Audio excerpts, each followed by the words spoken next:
Betrayal, like the night, is not eternal.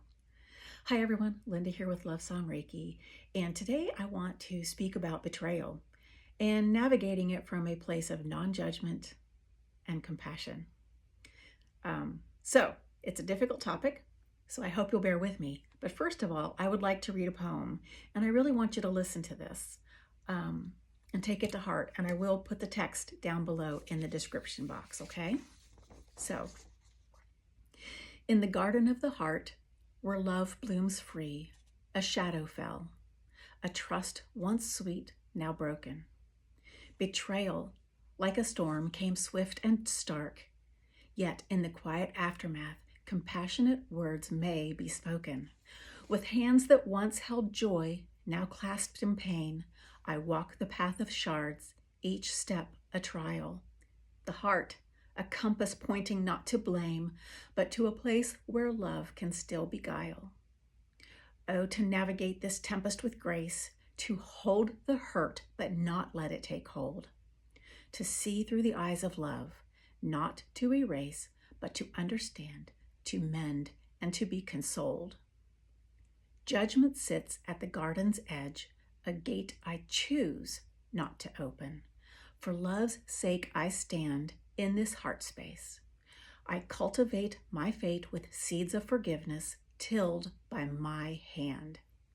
Betrayal, like the night, is not eternal.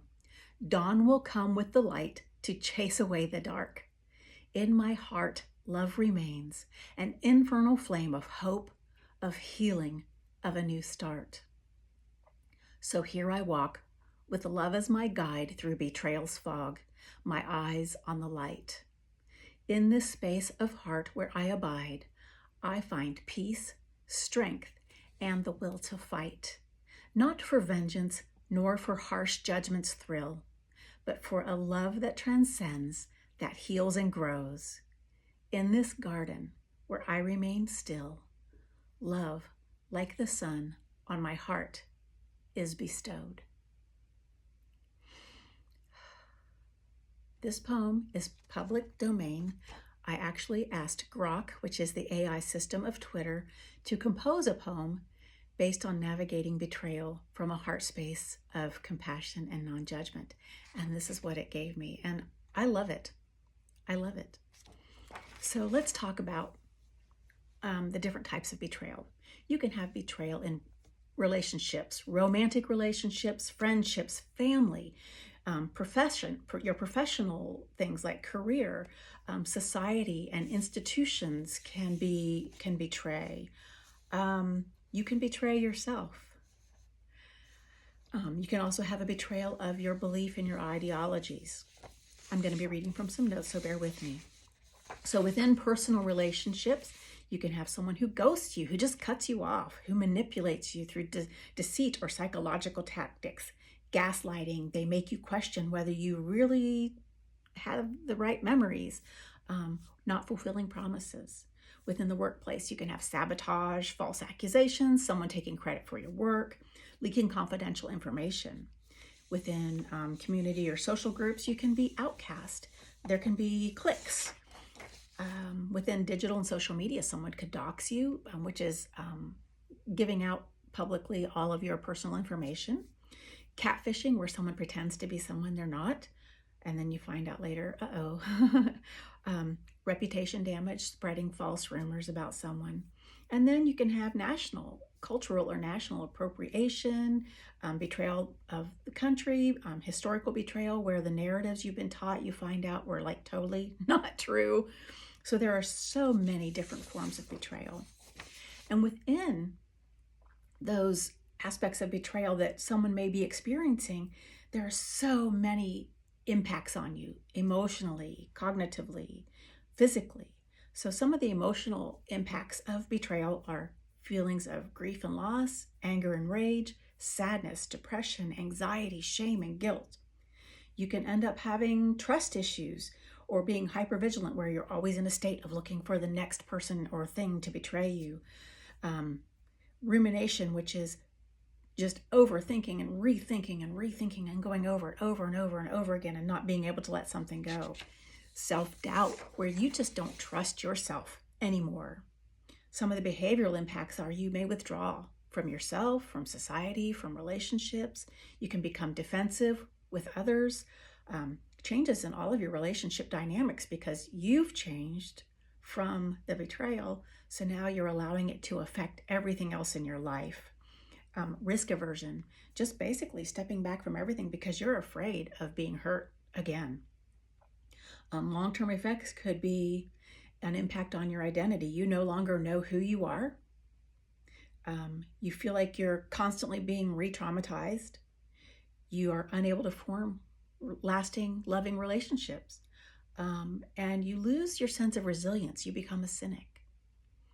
So let's just talk about ways that you might be able to avoid falling into that trap of cynicism. And this is not going to be easy. And you're not going to like what I say because it's not going to be easy. But here's the thing. When you are feeling betrayed by yourself and others within the system of Reiki, we have learned that it's because you were holding on to expectations. And within expectations, there's the possibility of not receiving what you expected.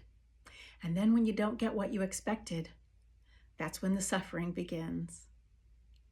So, of course, we're human. Within a family, we expect unconditional love.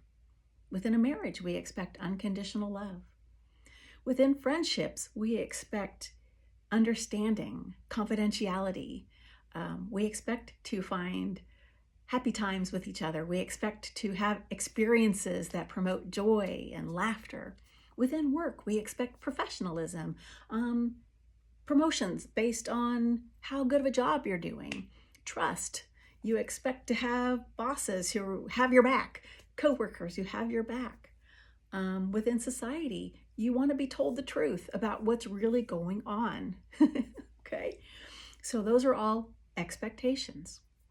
So when those expectations are not met, you feel suffering. You feel anger, grief, loss, depression, sadness. And those affect you physically, mentally, emotionally, spiritually.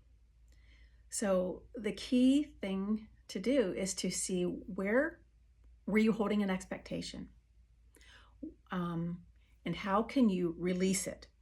And what did you feel when that expectation wasn't met? So if you say, I'm feeling anger, what is the root of the anger? Anger is not anger. It is something else. There's some root cause that causes you to feel like something didn't happen the way it was supposed to, and that gets you to what you call feeling angry. It's disappointment. It's your needs not being met. It's frustration.